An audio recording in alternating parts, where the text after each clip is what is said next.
আতিয়া বেগম রান্না করছেন। প্রতিদিন খুব সকালে রান্না বসালেও আজ ছেলেমেয়েরা বৃষ্টির কারণে বাড়িতে থাকবে। সাদিয়া আজ হসপিটালে যাবে না। পিহুর কলেজ ছুটি। একটু আগে কোচিং স্যারও বলেছেন ফোন দিয়ে ছুটি। ইলিয়াস চৌধুরী সকালে চা খেয়ে ঘুমায় আর দেরি করে নাস্তা করে। তাই আজ আতিয়া বেগম দেরি করে রান্নাঘরে ঢুকেছে। হঠাৎ এমন বিকট শব্দে দূরে কোথাও বজ্রপাত হয়েছে বুঝতে পারলেন। যে কিছু হোক না কেন আর না হোক, তার পিহু ভয় পেয়েছে। তবে এখন রান্না রেখে যাবে কি করে, তাই আর গেল না, মন দিল রান্নায়। যত বেলা বাড়ছে তত আকাশের রং কালো হচ্ছে।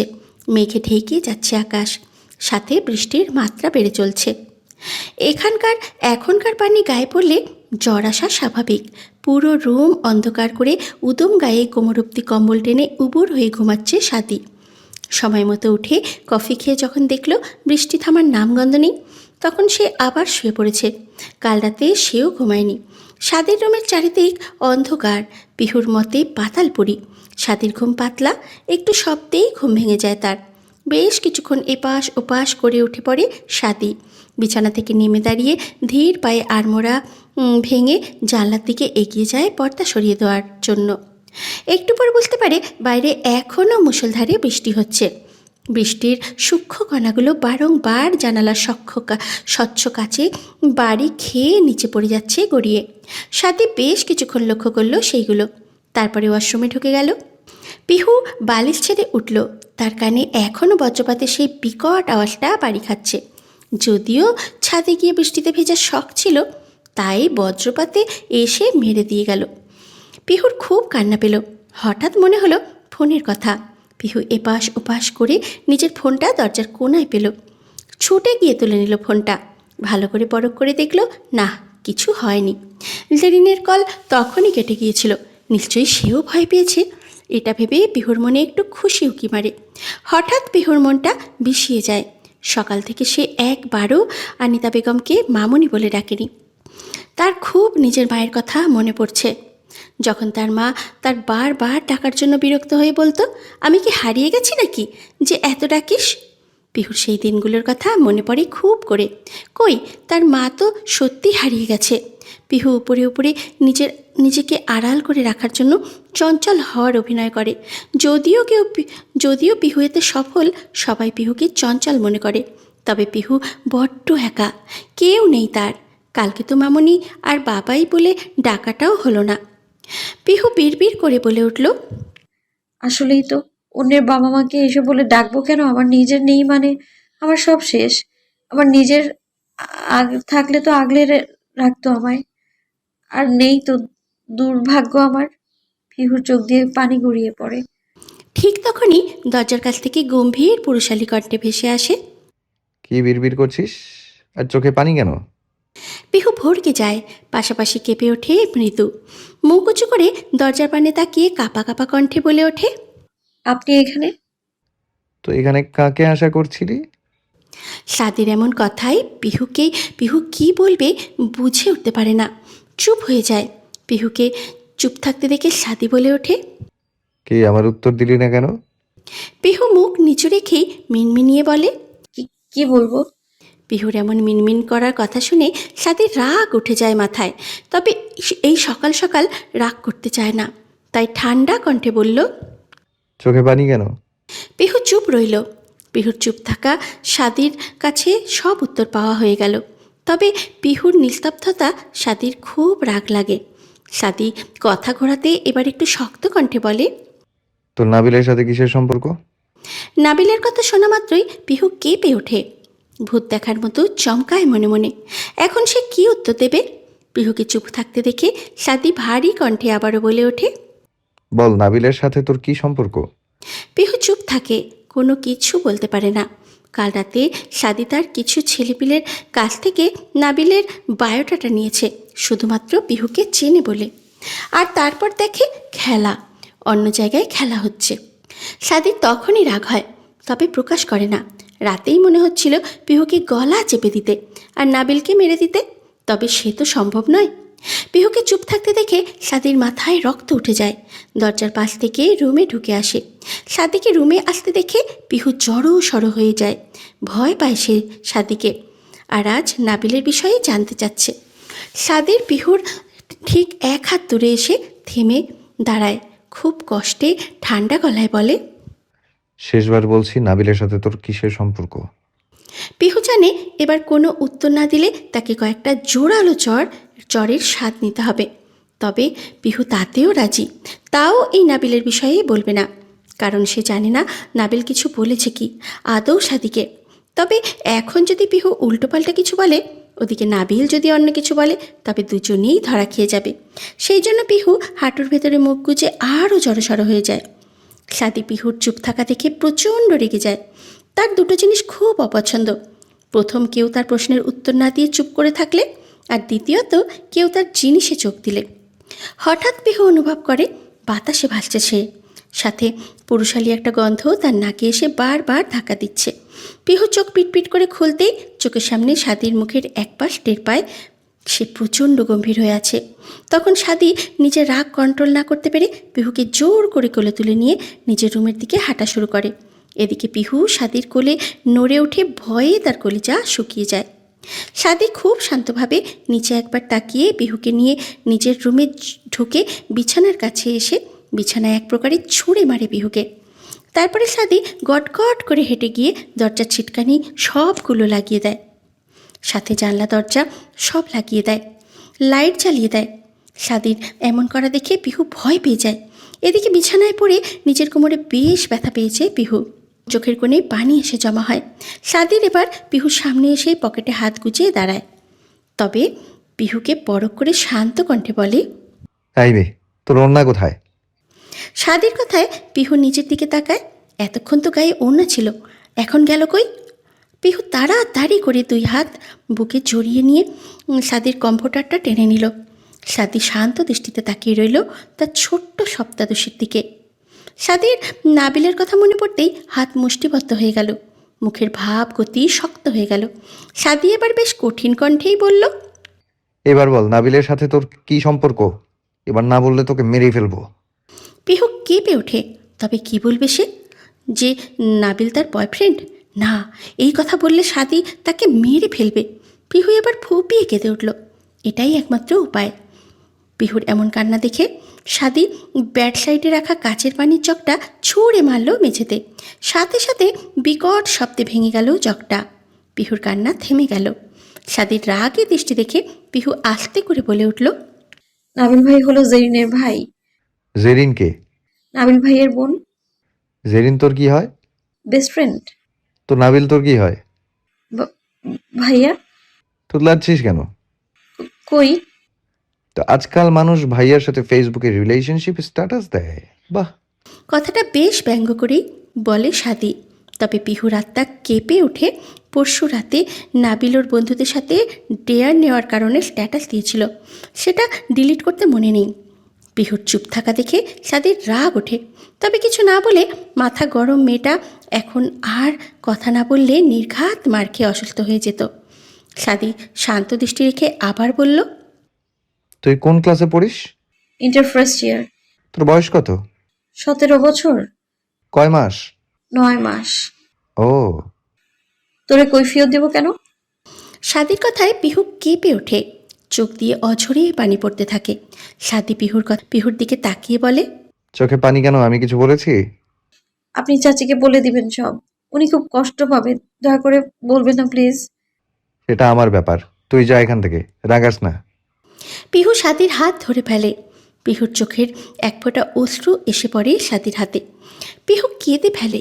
সাদি বিরক্ত রাগ মিশ্রিত এক অনুভূতির শিকার। এক নিষিদ্ধ চাহনা তার মনে উতলে পড়ছে। সাদি পিহুর হাত ঝাড়া মেরে ছাড়িয়ে সপাটে চর বসালো পিহুর গালে। পিহু টাল সামলাতে না পেরে বিছানায় পড়ে গেল। সাদিও বুঝল না নাবিলের ব্যাপার কি। মাথায় আসলেই কেন তার প্রচণ্ড রাগ হচ্ছে। শেষ করে দিতে ইচ্ছা হচ্ছে সব কিছু। সাদির চর খেয়ে পিহু হতভম্ব। চোখের কার্নিশ পেয়ে অশ্রু গড়াতে লাগলো। সাদি বেশ ভারী কণ্ঠে বলে উঠল, আমার রুম থেকে বের হ। I said get out. সাদির কথা পিহুর কানে গেল না। তবে পিহুর প্রচণ্ড রাগ হলো, সাথে প্রচণ্ড অভিমান। তবে অভিমানটা কার উপরে হলো? হয়তো নিজের উপরে। সাদি পিহুর হাত ধরে জোরে টেনে উঠিয়ে দাঁড় করালো। তবে পিহুর সাদা মুখশ্রী কাদামতে কাঁদতে কাঁদতে তবে পিহুর সাদা মুখশ্রী কাঁদতে কাঁদতে লাল বর্ণ ধারণ করেছে। সাদির সেদিকে তাকিয়ে মায়া হলো, তাই ধীর কণ্ঠে বলল, মার না খেতে চাইলে বের হ আমার রুম থেকে। পিহুরও আর মন চলছে না, ভেঙে যাচ্ছে হৃদয়, খুব কষ্ট হচ্ছে, সব কথা মনে পড়ছে, অল্প করে যত কষ্টের কথা। পিহুর রাগ হয়, সেটা নিজের উপরে। এমন পরিবারে জন্ম নেওয়ার জন্য প্রচণ্ড রাগ। পিহু উল্টো পাশ ঘুরতেই সাদির চোখ গেল পিহুর ঘাড়ের পাশ দিয়ে কয়েক ফোঁটা রক্ত গড়িয়ে পড়ছে। সাদি কিছু না ভেবেই পিহুর ঘাড়ে হাত দেয়। সাদির হাত দিতে দেরি, তবে পিহুর ঘুরে সাদিকে চট দিতে দেরি হয় না। পিহু রাগের বশে বেশ জোরেই চটটা লাগায় সাদির গালে। সাদির চোখ বড় করে তাকায় পিহুর দিকে।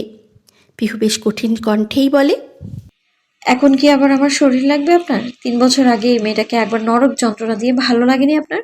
পুরো বিয়ে বাড়ির মানুষের সামনে অপদস্থ হয়েছি আমি, এখন আবার একা পেয়ে রাগ ঝাড়বেন আমার শরীরের উপর? কি পেয়েছেন কি আপনি? হ্যাঁ, আমার জীবনটাকে জাহান্নাম বানিয়ে দিয়েছেন আপনি। আমার সবকিছু কেড়ে নিচ্ছেন, সবকিছু। জানোয়ারের চেয়েও নিকৃষ্ট আপনি। পিহু কথা শেষ করতে পারে না, তার আগেই রক্তলাল চোখ নিয়ে সাদি। পিহু আর কিছু বলার আগেই সাদি ঠাস ঠাস করে পরপর 2টা চড় মারে পিহুর নরম গালে। সাথে সাথে ছিটকে দূরে চলে যায় পিহু। চোখ ছাপিয়ে পড়তে থাকে নোনা জল। ভূমিকম্পের ন্যায় নাড়িয়ে দিয়েছে সাদি তার গালকে, যেন গালের সব দাঁতগুলো খুলে এখনই বের হয়ে চলে আসবে। পিহু কিছুই বলতে পারে না। তার আগে সাদি প্রচণ্ড রাগে পিহুর লাল হয়ে যাওয়া গাল চেপে ধরে।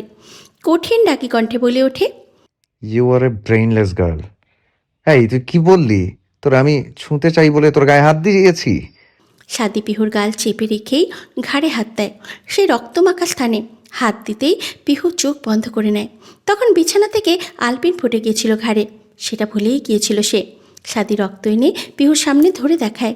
পিহুর গাল ধরায় ওর চোখ দিয়ে বাধাহীনভাবে পানি পড়ছে। পিহুর মনে হচ্ছে গালের চামড়া ভেদ করে হাত গালের ভেতরে প্রবেশ করবে। সাদি পিহুকে ছেড়ে দেয়। পিহুর রাগ কমা যেমন আরও বেড়ে যাচ্ছে, খুব কষ্ট হলে যেমন রাগ বাড়ে, ঠিক সেটা পিহুর ক্ষেত্রে হচ্ছে। সাদি নিজের রাগ কন্ট্রোল করতে পিহুকে ছেড়ে দেয়। সাদি পিহুকে ছেড়ে দিতেই পিহু আবারও বলে, কি হলো, মারবেন না আমাকে? মেরে ফেলুন আমায়। আমাকে তো মেরে ফেলতে চান আপনি। মরছি না আমি, তাই রাগ হচ্ছে আপনার? আরো জোরে মারেন আমায়। এবার সাদির রাগ আকাশে উঠে যায়। যদিও রাগ কন্ট্রোল করতে চাচ্ছিল, তবে তা আর হয় না। ঠান্ডার মাঝেও গা থেকে টি শার্ট এক টানে ছিঁড়ে খুলে ফেলে রাস্তায় মেঝেতে ছুঁড়ে মারে। সাথে সাথে উন্মুক্ত হয় সাদির জিম করা খালি বক্ষ। যে কোনো মেয়ে দেখলেই ক্রাশ খাবে। বাইরের কান্ট্রি এমন বাইরের কান্ট্রির এমনিতেও অনেকে তো সাদির উপরে ক্রাশ খাওয়া পাবলিক ছিল। সাদির এই অবস্থা দেখে পিহু ঘাবড়ে যায়। সাদি পিহুর মুখে আবার চেপে ধরে, সাথে এক হাত দিয়ে টেনে এনে বিছানায় ফেলে দিয়ে পিহুর দিকে ঝুঁকে যায়। পিহুর আর বাত মানে না, ভয়ে কলিজার পানি শুকিয়ে যায়। সাদি রাগে গর্জে উঠে বলে, তোরে সত্যি মেরে ফেলবো কুত্তার বাচ্চা।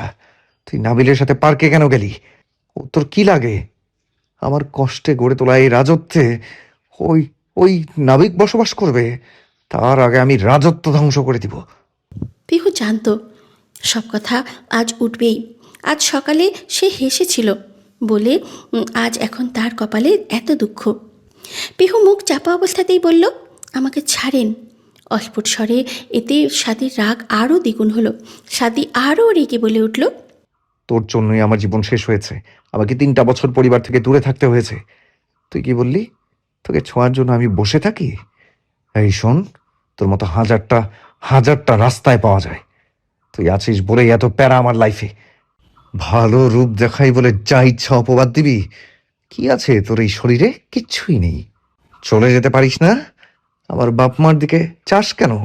লজ্জা করে না তোর? হ্যাঁ, বের হ। নিজের বাপ মাকে খেয়েছিস, এখন আমারটাও তাই চাচ্ছিস? সাদির পিহুর গাল ছেড়ে দেয়। রাগে হিতাহিত জ্ঞানশূন্য হয়ে কী থেকে উল্টোপাল্টা বলেছে সে জানে না, তবে একটা একটাও তার মনের কথা ছিল না। এদিকে পিহু শান্ত হয়ে যায়, চোখের মনি শান্ত। সাদি দূরে সরে যেতেই পিহু উঠে বসে। সাদির শেষ কথাগুলো পিহুর বুকে তীরের মতো বিঁধেছে। আসলে তো সে কেন আছে এখানে, আর তার বাপ মাকেই বা কেন যাচ্ছে? সাদি রাগ কন্ট্রোল করার জন্য গ্লাসে থাকা পানিগুলো ঢক ঢক করে খেয়ে নেয়। পিহু শান্তভাবে উঠে দাঁড়ায়। তারপরে উল্টো দিকে ফিরে থাকা সাদির দৃশ্যমান পিঠের দিকে তাকিয়ে ভাঙা কণ্ঠে বলে ওঠে, বুঝেন, আমি যখন আমিহীন একটা পুরো পৃথিবী উপহার দিব আপনাকে, চলে যাব যখন, ঠিক সেদিন বুঝবেন আমার শূন্যতা। পিহু হেঁটে চলে আসতে চায় দরজার দিকে, তবে বাজানো চলছে না। খুব কষ্ট হচ্ছে তার। আঘাত যখন বুকে গিয়ে লাগে তখন আর কিছুই ভালো লাগে না। একটা কথা কত বড় আঘাত দিতে পারে সেটা পিহুর শিরায় শিরায় উপলব্ধি করতে পারছে। সাদি বিছানায় পড়ে থাকে। কী থেকে কী বলে ফেলেছে নিজেও বুঝতে পারছে না। হয়তো একটু বেশিই করেছে সে। পিহু ধীরে ধীরে দরজার কাছে এসে এক টানে দরজার ছিটকানি খুলে ফেলে। রুম থেকে বেরিয়ে গেল। সাদি এক পলক সেদিকে তাকিয়েও কিছু বলল না। পিহু রুম থেকে বেরিয়ে কিছু দূর যেতেই নিচ থেকে আতিয়া বেগম পিহুকে ডাকলেন। তবে অভিমানী পিহুর পা দাঁড়ালো না, সোজা ছাদে উঠে গেল পিহু। বেশ জোরেই বৃষ্টি হচ্ছে। পিহু ছাদে পা রাখতেই কাক ভেজা হয়ে গেল। ছাদের শেষ মাথায় এক কোণে গিয়ে রেলিং ঘেঁষে বসে পড়ল পিহু। প্রচণ্ড অভিমানী মন তার। কার উপরে? হয়তো নিজের ভাগ্যের উপরে। পিহু বৃষ্টির মাঝে আবারও চোখের পানি ছেড়ে দিল। ছোটবেলায় শুনেছে বৃষ্টিতে ভিজে কাঁদলে নাকি এই বৃষ্টির পানির সাথে মনের কষ্টগুলোও ধুয়ে চুকে যায়। পিহু কাঁদতে থাকে আর মনের কষ্টগুলো আল্লাহকে বলতে থাকে। পিহু মনে মনে ভেবে নেয় যার জন্য এত কিছু সেই নাবিল ভাইয়ের সাথে আর দেখা করবে না। সব বলে দিয়ে এত মার খাওয়ালো তাকে, বেঁচে থাকতে আর কথা দূর চোখের সামনেও যাবে না। সাদের সামনে থেকেও এড়িয়ে চলবে, আর তার বাবা মাকে কখনো ডাকবে না। সে তো এতিমের মতো, যার বাবা মা নেই, তার আরবার বাবা মা ডাকার শখ রাখতে নেই। পিহুর খুব কষ্ট হচ্ছে, দম আটকে আসছে। বেশিক্ষণ ভিজলে ঠান্ডা লেগে যায়। পিহুর চোখ লাল হয়ে গেছে, মাথাটাও ব্যথা। তবুও সাদের রেলিং ঘেঁষে বসে থাকে টপ টপ করে বৃষ্টির নিচে। স্নিগ্ধ পানির ফোঁটা মুখে এসে পড়েছে, চোখের পানির সাথে মিশে চলে যাচ্ছে। সাদির হঠাৎ করে পিহুর বলে যাওয়া কথাটা মস্তিষ্কে নাড়া দেয়। মুহূর্তেই মনে হয় সে কত বড় ভুল করেছে। নিজের উপরেই নিজের রাগ হয়ে যায়। সে নিজের রাগ কন্ট্রোল করতে পারে না। যখন প্রচণ্ড রেগে যায় তখন উল্টো পাল্টা কথা বলে, আর সেটাই আজ পিহুকে বলেছে। সাদি বুঝেছে পিহু প্রচণ্ড কষ্ট পেয়েছে, তাই আর দেরি না করে গায়ে টি শার্ট জড়িয়ে রুম থেকে বের হয়। ভুল কিছু না করে বসে মেয়েটা। সাদি রুম থেকে বেরিয়ে আগে পিহুর রুমে ঢোকে। পুরো রুম তছনছ করে খোঁজে। যখন পায় না তখন নিচে যায়। নিচে সব খুঁজে না পেয়ে কিচেনে আতিয়া বেগমকে জিজ্ঞাসা করে, আমু পিহু কই জানো? কেন ওর সাথে এমন করলি আবার? আরে বলো না, দেখেছো কি না?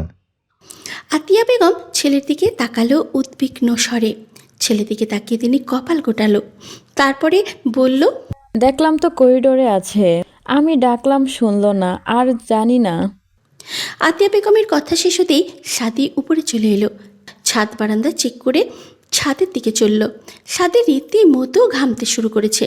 ছাদের গেটের কাছে এসে সাদির পা থমকে গেল। সাদি বাইরে তাকিয়ে বৃষ্টির দিকে তাকিয়ে বিরক্ত হলো। নিশ্চয়ই এই পানিতে ভিজলে জ্বর আসবেই, আর ওই মেয়েটা ছাদে ভিজে চলেছে। সাদি চারিদিকে চোখ বুলালো। যখন দেখতে পেল না তখন হুট করে ছাদের কর্নারে নজর পড়তেই আবার রাগ মাথা নাড়া দিয়ে উঠল। সাদা জামাটা ভিজে গায়ে লেপটে গেছে। পুরো কুঁজো হয়ে হাঁটুতে মুখ গুজে বসে আছে। কোমর সমান চুলগুলো পানিতে এসে পড়েছে। শীতে থরথর করে কাঁপছে। সাদি গেটের কাছে থেকেই ডাক দিল কয়েকবার, তবে পিহুর সাড়া পাওয়া গেল না। পিহু ইচ্ছে করেই উত্তর দেয়নি।